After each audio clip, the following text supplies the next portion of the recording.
Let me go into presentation mode. Okay, it's official. Today we're going to spend about an hour, maybe 45 minutes to an hour, talking about creating and distributing press releases. We are joined with PR First, a PR company based in the South Shore. Jim Farrell is the president. Nicole Hales is the VP of Client Services. I think you can probably tell the difference between the two. And I am the CEO of Cape and Plymouth Business Media. We put on a bunch of webinars. You may have seen me in a SCORE webinar. I do some chamber webinars. Today, we are sponsored by Cape Space. They're a full service shared workspace. They've got great virtual mailboxes. They're in 2 locations. And good morning, Nicole and Jim. How are you? Or actually, it's good afternoon, right? Yes. How are you doing today? Doing well, thanks. Good afternoon, Dale. And thanks for having us, too. Thanks for allowing us to be part of it. So much. It's always a pleasure. I think I echo from the community. We did this in the spring, and the folks that joined were very happy. The replay got a lot of views. We'll post this up. So let's just jump right in. Let's why don't you give us like a quick 1 minute about your company and the kind of the expertise you're bringing to folks today that they can take and use that to improve their business. Sure. Well, good afternoon, everyone. I'm Jim Farrell, and presenting with me is Nicole Hales. So we are with PR First. We're a public relations company that's been serving the business needs of the region since 1998. We work with businesses and organizations to help them tell their story through the news media with 2 basic objectives. The first is to boost their visibility so that they are the industry leader, and the second is to showcase their expertise. And we do it through a variety of techniques, which we're happy to talk to you about as we go along or to answer questions afterwards. Great. All right. With that said, we'll jump right into it. Okay. So we start with what is PR, and we characterize public relations as the least utilized type of marketing. And we say that because almost every business has some form or several forms of marketing that they employ, whether it's social media, whether it's word of mouth, whether it is digital advertising, whether it's even paid advertising or traditional media. And the list goes on and on and on and on. We believe that every form of marketing has value. So what we say about what we do, public relations, the narrowest sliver of marketing is that it is different in the way that it works through the news media, and the news media helps to tell the story of a business. As I mentioned a minute ago, it helps to improve the company's visibility because that company is seen again and again and again in media outlets. So it increases awareness, and done properly, it helps position that company as an expert in its field. So essentially, what a public relations campaign does is it will take the news of a particular business or an organization and market it out to newspapers, magazines, a lot of online media, radio and television where appropriate. Okay. And I would say a big part about this is, it's one thing when you say something about yourself. It's something else when you construct a form of communication and then an outlet, a third party, publishes that about you. It says it's a totally different, it's a different level of credibility. Absolutely. Third party validation. Thank you, Dale. That's right. So I know we're planning to talk a lot about press releases today. Press releases are one component of a public relations campaign, and we see press releases as the building block of a campaign through a series of ongoing announcements. But additionally, which we can also talk about later today, some of the components of a press release campaign include a source letter or an introductory letter where a letter is written to specific media, members of the media, targeting them because there's a shared interest, and introducing someone from a company or organization to say, this person is,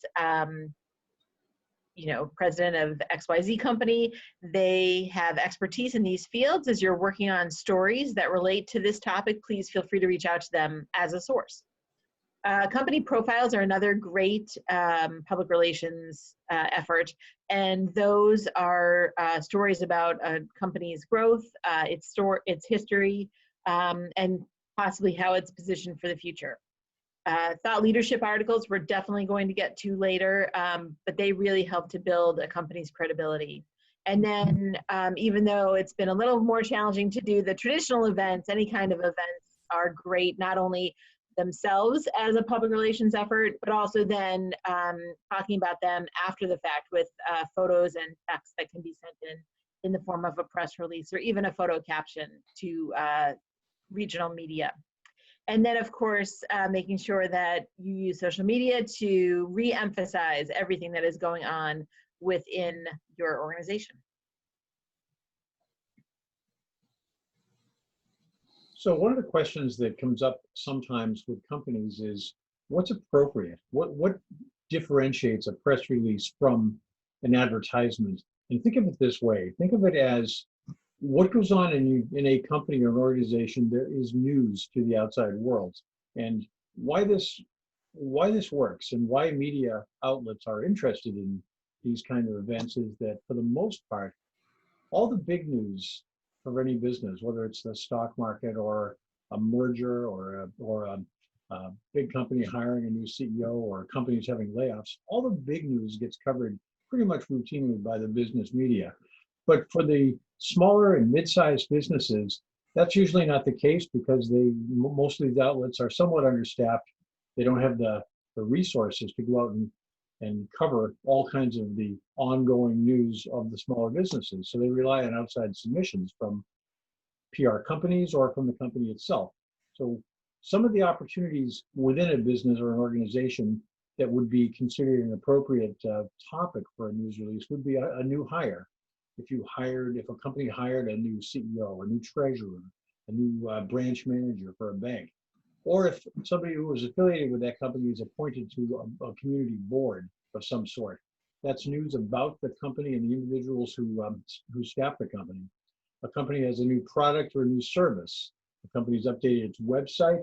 An organization brings on new clients and new projects. For example, an architectural firm that's been retained to redesign, let's say, the YMCA building or a commercial office space. That's a new client, a new project.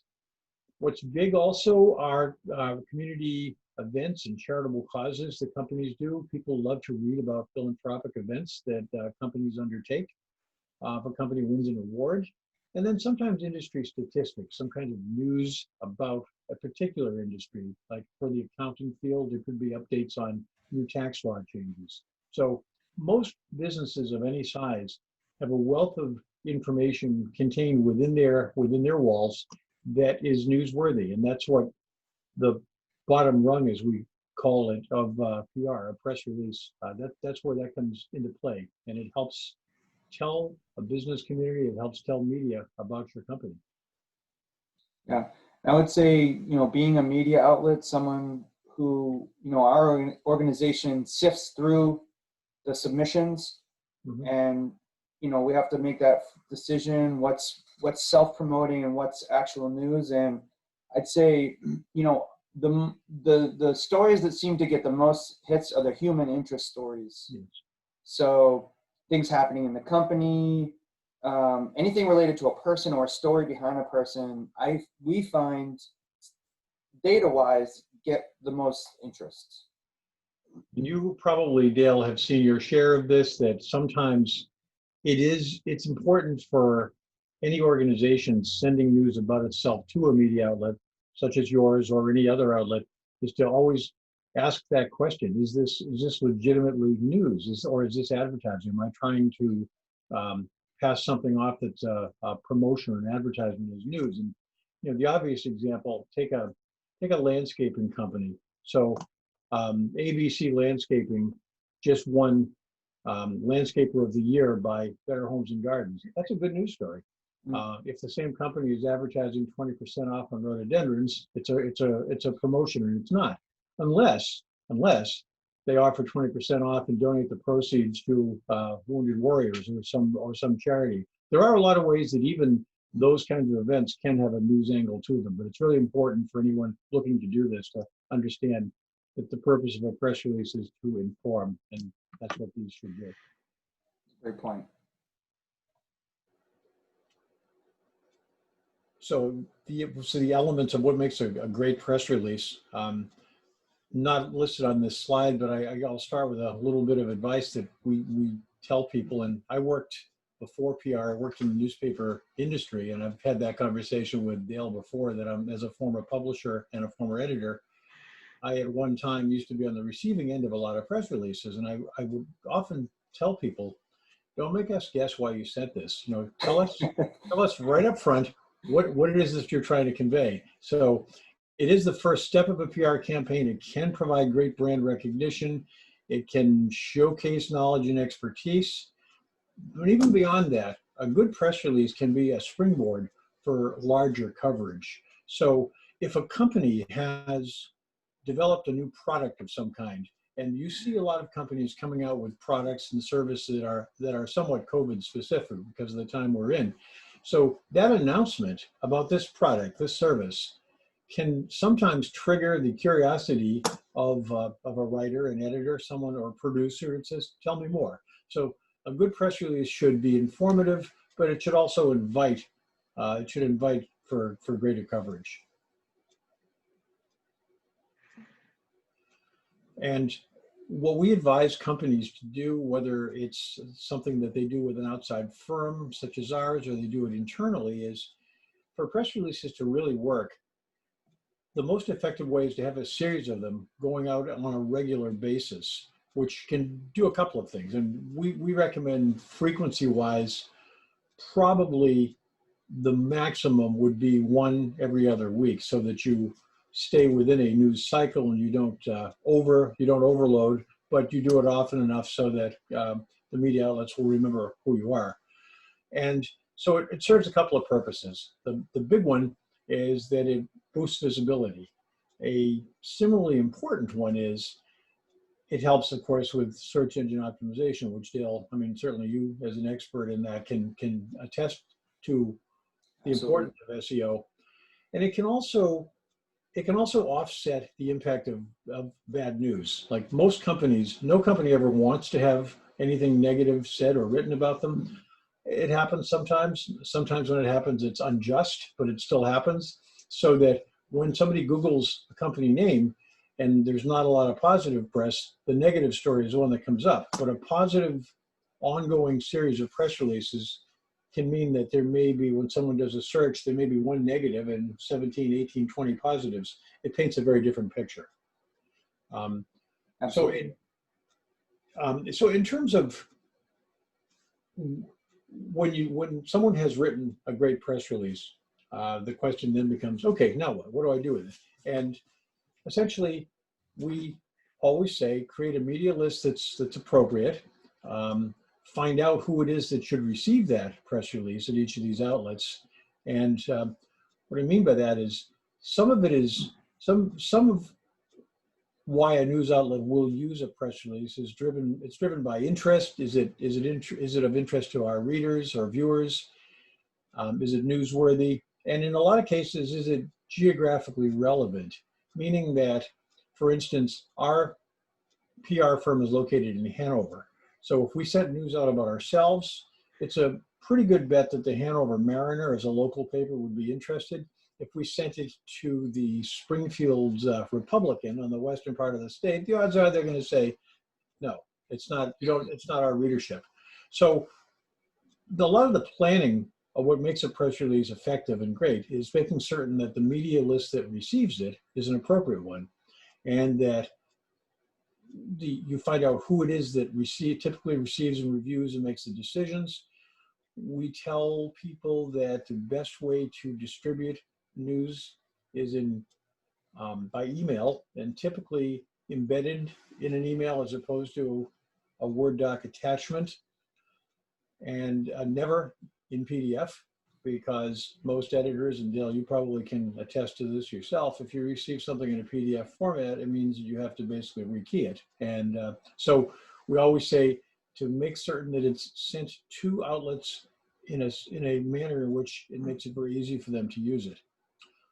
Attachments, if one sends an attachment like a photo to, in the subject line, identify that it is intended, so people don't worry that this is some sort of malware. So we always say, you know, be very, very specific, explain what it is that you're sending, and photos do help to sell a story. So they're important. So if a company has a new vice president or a new CEO, a nice announcement about that individual, where she or he came from, and a photo will help. The photo helps a lot.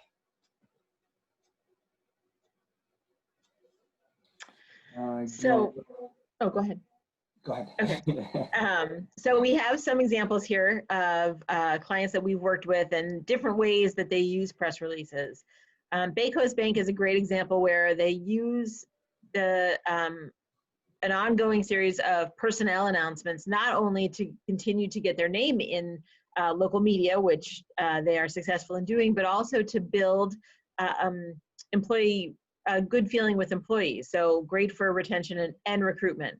Additionally, though, because it's so consistent and ongoing, many times they are called on by local and regional media because their name is so well known when there's a source needed to speak about something with regard to banking. Pulse Technologies is another example of a company that is committed to a press release strategy, and by doing so, when they had some big news to share about a rebranding, they were seen as, again, as a solid and familiar organization in the region, and a publication called on them to look deeper into this story and talk about why they rebranded, which led to a cover story.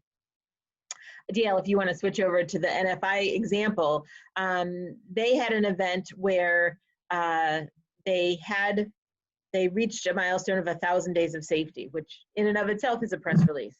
But then they decided to hold an event to celebrate that, which was great. And we had several officials, local and regional state officials come to celebrate that with them and share commendations. And including this and with the photos, this then led to a request for a contributed article by Renaud Magard, the president of the company, talking about the importance of safety in general.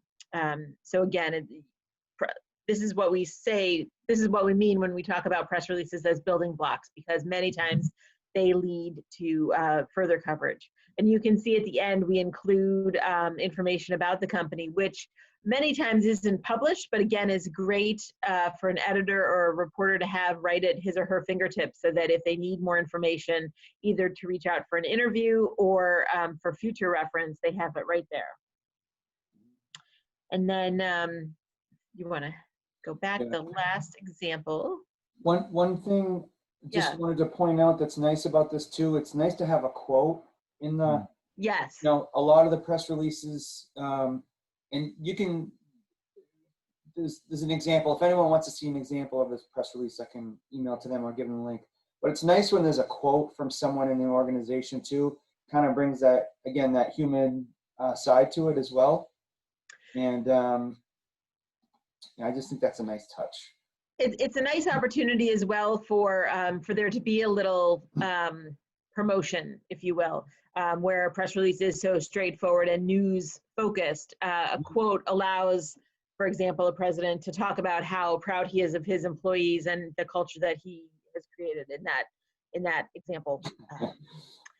And then the final example that we included was working with a company that has since actually been purchased by a national brand, but started very small here in Massachusetts. And it was a press release just announcing a new employee that led to a Wall Street Journal reporter calling us to ask to interview someone with regard to physical therapy news. So again, building blocks. Yep. I think for that. One thing that you said that kind of stuck out to me is the Bay Coast Bank, the ongoing series. Mm-hmm. You know, top of mind awareness, and in marketing I call it signals.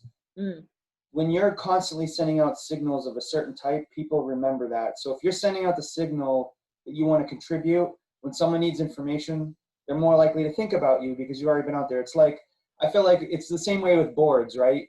We've got the same 50 people on all these boards, and their names always come up because they give out those signals that they're there and they want to help. So if you're doing the same thing, Exactly. for someone like us, if you're sending us press releases about insurance all the time, and then we have a question about insurance, we're more likely to be like, oh, let's contact that company and see if we can get a quote from them on this article. So it really, really plays nicely. That's a great example, Dale. Oh boy, crisis. So sometimes people think of public relations as being crisis oriented, and we feel grateful that we haven't had to focus on that too much, and we are definitely, as Jim had said earlier, proponents of making sure there's a lot of good news out there to kind of layer over any bad news that either comes up or that has been told about a company or organization in the past. But in addition to crisis communication in general is really important, and is kind of another facet of public relations and marketing, and especially in these times, it's great to reach out to people. People are eager to talk and share, and you don't always have to be asking for something or doing something, and sometimes people wonder, okay, well then if I, don't talk about, oh, would you like to hire me for this? What do I say? There's lots of great opportunities to do that. LinkedIn offers several in terms of responding to what somebody else has posted, or if you happen to see that there's someone who is from a company that you'd like to learn more about, reach out to them and just ask if you could have a no obligation conversation with someone. Signing up for e-newsletters is another great way of showing your interest and supporting an organization or a company without, making any kind of ask ahead of time. And then really just being personable and making sure that just as you would, I think, for anyone, that, if you see something that reminds you of a work colleague or acquaintance, don't be shy to reach out and say, hey, I saw this. I thought of you. I wanted to share it. Make sure you saw it too. Hope all's well. And nice and simple. Mm-hmm. But with public relations, there are definitely times when damage control is important. And there's a few kind of points to make sure you keep in mind when dealing with some kind of crisis. Consistency is super important. Making sure that you have ahead of time a knowledge of what you want to say, and staying on message with that. A good way to do that is to designate a spokesperson, one person who responds to any media requests. That way you stay on, that person makes sure that they stay on task, they stay on what the message is, and you don't have somebody else answering the phone to say, oh, we don't know about that, or sharing other information that maybe isn't something that you wanted to have shared, or is just, incorrect without them necessarily realizing it. And again, talking about that layering in terms of making sure that you already had a good foundation of solid positive news, so that if and when there is bad news that hits the media, it has a softer cushion to fall on because you have that foundation. And then you just, after you deal with the crisis, then you continue to move on and layer more good news on top of that as you can. That's good advice. So we're going to skip that next slide, but we were talking about this earlier in the year, and Jim, you said it, don't let bad news be the first time people hear from you, right? And that like really stuck with me through this year. And I gave a local SEO webinar this morning. It was called Get Found in Google or Local SEO. And there's a statistic. It's a few years old now. It's changed slightly, but essentially it's the same. 46% of people will make a buying decision.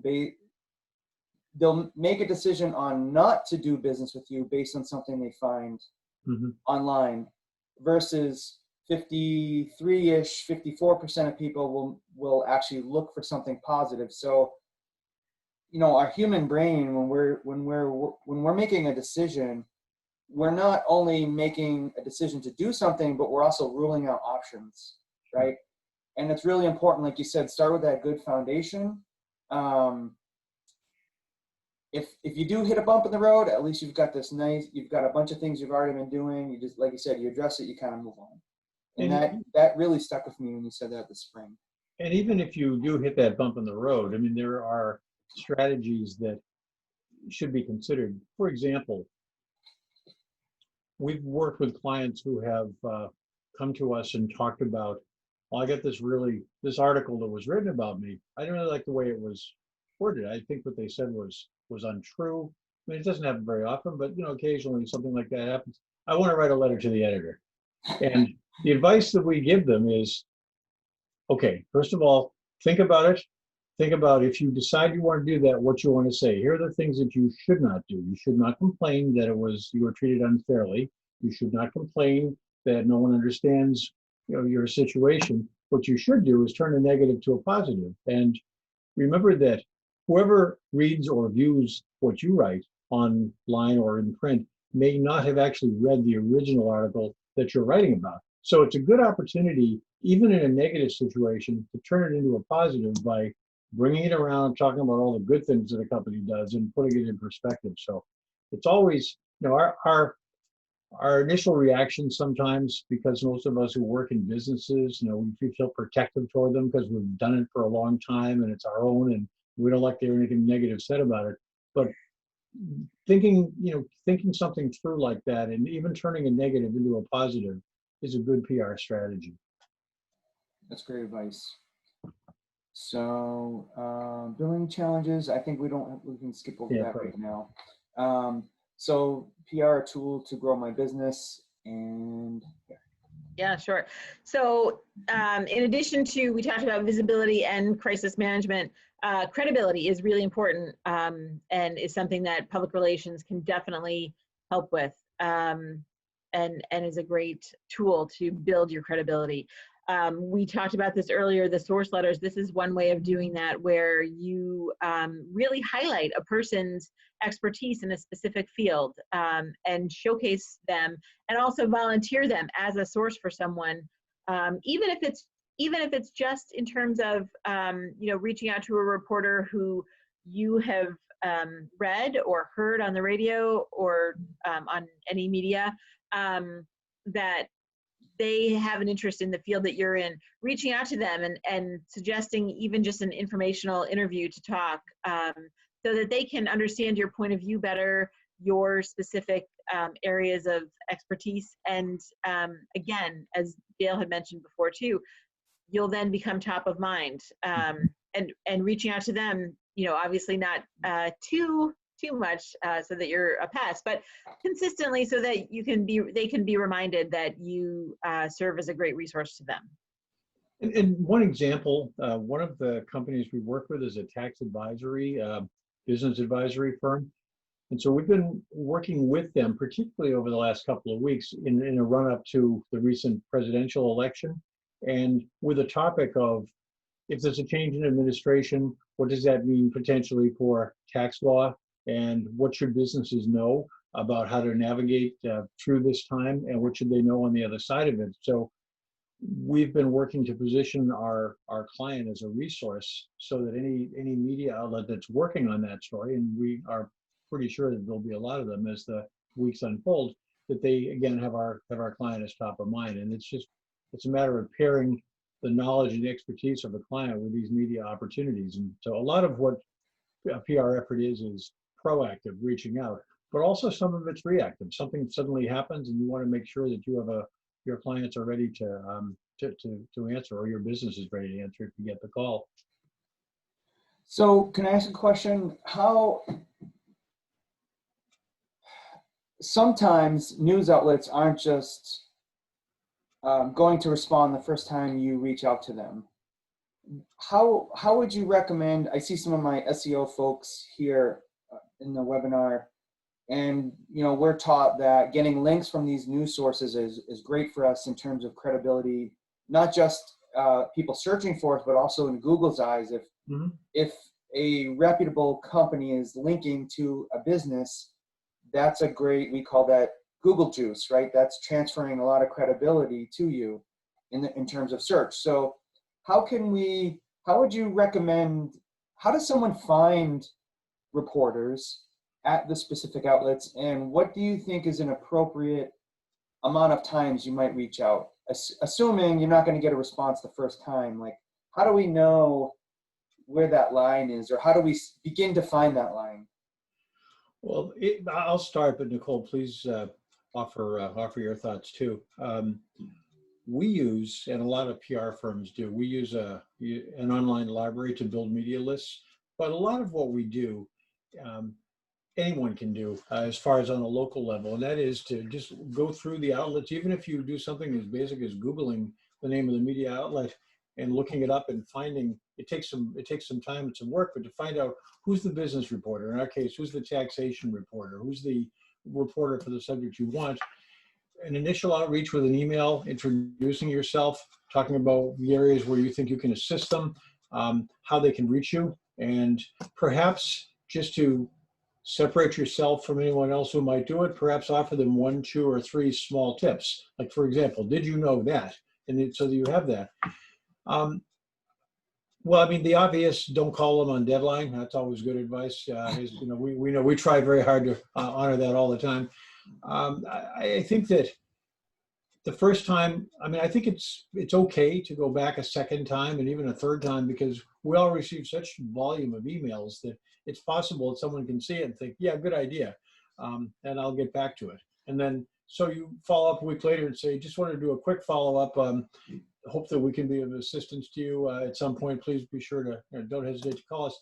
And then if the company is doing any kind of communication, and that could be an e-newsletter, it could be email blasts, it wouldn't hurt to send 1 or 2 of those along also to further establish the company's knowledge and its expertise, particularly because all of those generally come with the option for a reviewer to opt out if he or she doesn't want to see it. So, I mean, I think it's okay. In sales, they tell you it takes 5, 6, 7 times to make a sale. And in a sense, what you're doing here is attempting to make a sale. It's just a matter of remembering that the people who are on the receiving end of these communications are usually juggling an awful lot. So I would say be persistent, but be somewhat sparing. I would do maybe 2, 3 times, and I would make each one a little bit different in terms of what you send. You send content, send something that will show them that you do in fact have that knowledge. Just to add to that, I would say also, as you are listening to NPR as you drive home, or reading the Boston Globe or any outlets, if you read an article or hear an article on a topic that you have valuable information to share on, reach out to that reporter and say, I heard this story, or I read your story, and share, hopefully it was well done and you can share that, and probably it was, and just say, it made me think that I actually have this other perspective on things, and I'd be happy to talk with you further about it. And that's something that you can do going forward as a reporter or an editor comes up with additional stories, especially if you haven't heard from them the first time, which you're right, Dale, that's pretty rare. Again, oh, you know what? I heard your next story.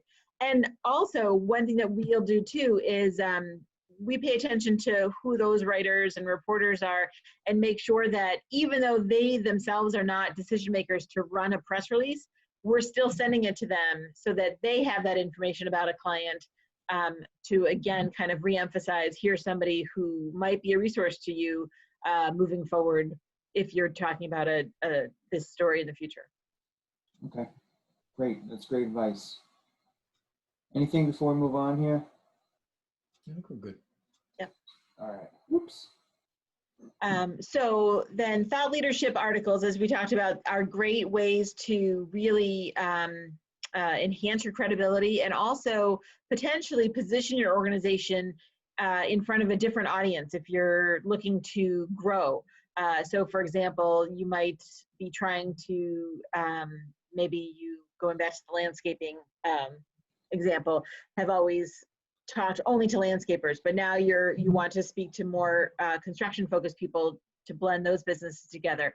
You might offer an article to a construction focused magazine talking about how landscaping can really change the look of a building overall, and what are some considerations that a builder needs to think about in terms of, or construction company, when partnering with a landscaper to make sure that the end result is best for everyone involved.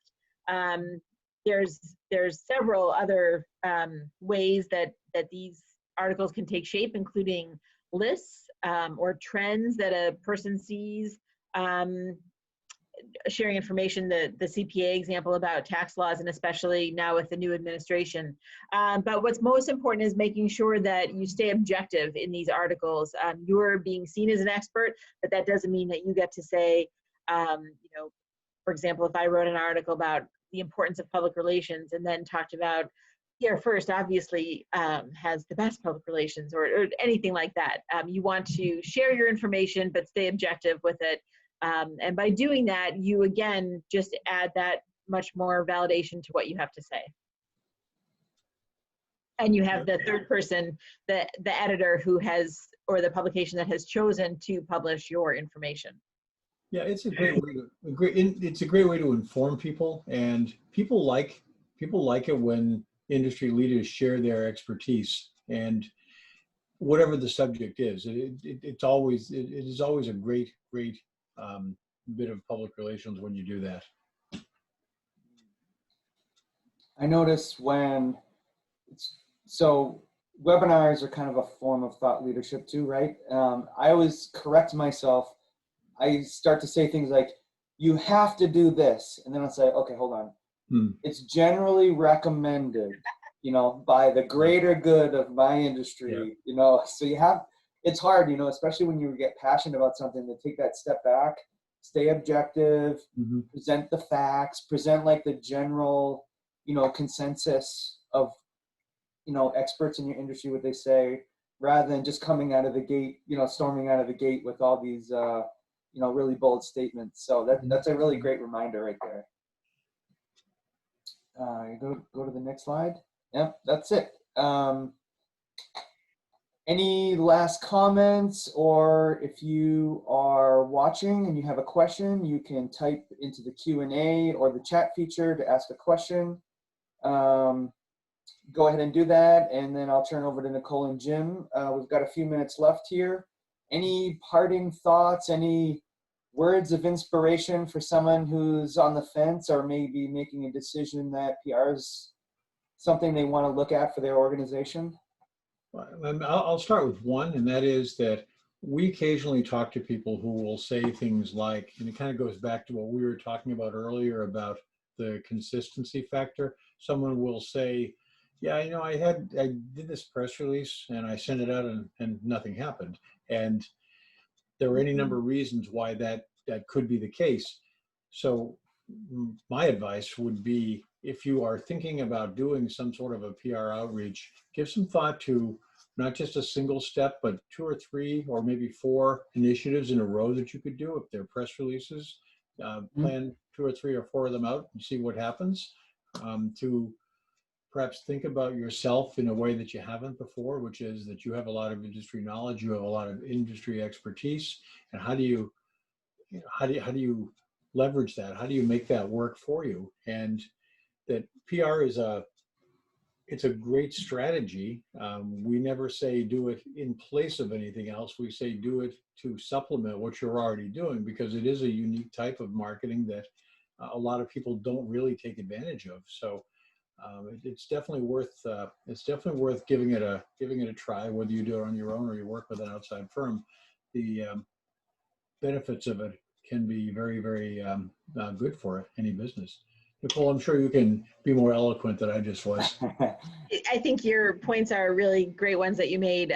Definitely undertaking any kind of public relations initiative being patient is very important, because these things typically do not happen overnight, but really it's just building that solid foundation that then hopefully and usually will lead to exponential coverage. But it is, patience is important, because especially for those of us who maybe prefer instant gratification, it can be hard sometimes to put in a lot of effort and time into an outreach and hear nothing back. But consistency is truly important. And the other thing that I would just add is, again, as you mentioned, we have lots of clients who feel embarrassed almost about talking about their accomplishments or things that they're good at. But again, as Jim said, looking at yourself more as somebody that other people could rely on for information. These people offer great resources, and so it's important to share that information, and it's okay to let other people know about your accomplishments. And sometimes having a public relations firm do it, as opposed to you writing it yourself or sharing that information yourself, makes it a little easier. Mm-hmm. Yeah, I would say, just like to add, I use this phrase very sparingly, but as people we're in a tight-knit community, we're nosy. It's interesting, we're interested in what other people are doing. So like, Jim, I hope it's okay to say this, you mentioned recently that you were moving your office, and it kind of piqued my interest. Well, I wonder where he's moving to. And what, you were having a problem with your, there was something going on with the phone one day, or you were switching phones or whatever, and I was like, oh, I wonder where Jim's moving. I was kind of nosy about what was happening. And that's kind of common in our area. If even just moving an office, or someone started off and they got a promotion, it's interesting. It's, there's a certain element of connection, especially now we're not out going and seeing people and meeting people. Like, it's interesting to hear what's happening in other people's lives and in their businesses. And sometimes at our level, when I say our level, a smaller business level, we have to project that out. People aren't going to come looking for us. Mm-hmm. It's not like reporters that go into the town meetings and they listen to the minutes and figure out what's going on. Like, we have to project that out if we want to get that information out. It's just top of mind, top of mind, top of mind. And people really like hearing. They like hearing the news of other businesses. And I think probably even more so today, where there's no shortage of bad news out there. It's nice to have something that's positive and uplifting for people to hear about. So, think about it. For every business owner, you have something worthwhile to share. This is a great opportunity to do it. By the way, Dale, to answer your question, we didn't go very far. We went from the third floor down to the first floor in our building. That's still interesting. It still piqued my interest, right? Just to add, Dale, be on the lookout. Be on the lookout for a press release from us about our new office location. You got it. And I love the new hire and promotion announcements, like you said. In addition to the brand being able to consistently be out in the media, it also shows that employee that they're very valued, and that somebody in that organization is taking the time to make sure that they're recognized. And I think that goes a long way for everyone. And I think it's a really positive step that people can take. Great. You're right. So on that note, we've reached our time.